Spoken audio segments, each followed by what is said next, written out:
I'm Carole Cooper and I'm head of the Whitehead Monkton Residential Property team in the Maidstone branch. I have with me Debbie Tree, who is our residential conveyancing executive.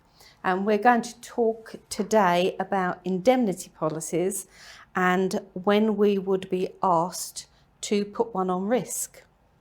So in the main, we find that we receive from a seller's solicitors inquiries. Often it will say, can you provide me with copies of planning permission, building regulation consent, a fencer certificate if there's been any windows installed, and an electrical certificate if there's been electrical works installed. If our client is unable to provide these, then the buyer's solicitors will ask for an indemnity policy.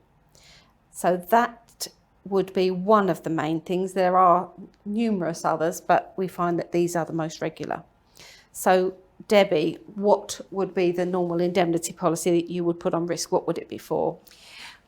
As you say, generally for lack of documentation. Yes. If the client can't provide that, then we would go and get an indemnity quotation for the client, explain to the client, because he can't produce the documentation, the indemnity will cover the lack of that documentation, and that there is a one-off premium payable. Yes. The policy stays with the property itself, and it's not an annual premium, it is a one-off premium. Payment.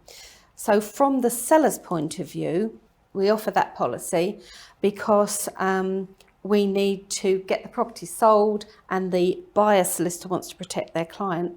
From us then acting as a buyer's solicitor, the difference then, how would you explain what that policy does to our client? Well, it gives them protection of any enforcement action in the future. Yes. Generally speaking, with building regs, if it's over 10 years old, we wouldn't probably pursue it. Wouldn't worry too much. No.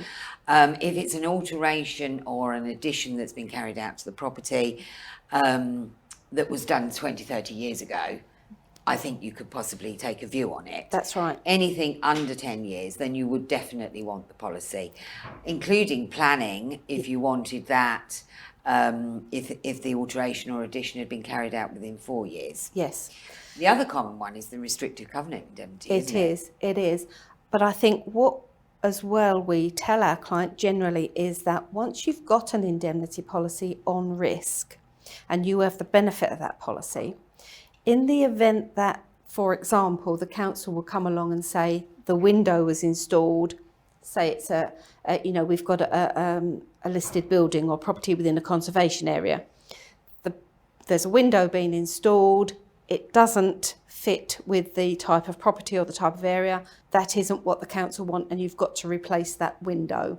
Your indemnity policy would then come into play in that you would contact the indemnity insurer to tell them that the council have made this claim, and then you stand back because the indemnity insurer then tells you this is what we're doing, and it will either be that they will fight the council and say that the window stays and these are the reasons why, or they will make an offer to the council to cover any loss. The council would come in, make arrangements to put the window in that was supposed to be there, and the indemnity would cover the cost. But the person that has the policy doesn't necessarily call the shots as to what is going to happen. The insurance company does that. And I think that's one of the things we have to make clear to our client, that the policy protects them, but you have to more or less hand it all over to the insurance company to let them deal with. And I think also we need to make clear to the client, or we do make clear to the client, that it doesn't cover shoddy workmanship. No. Or wear and tear. It actually covers enforcement action. Exactly. Yeah. It's not wear and tear or anything like that. No, absolutely. Yeah. One of the policies as well that we find is, for example, somebody has bought a property with possessory title rather than title absolute. So possessory title would be where the previous owner may have lost the deeds and couldn't prove that the property had been transferred to them. They've got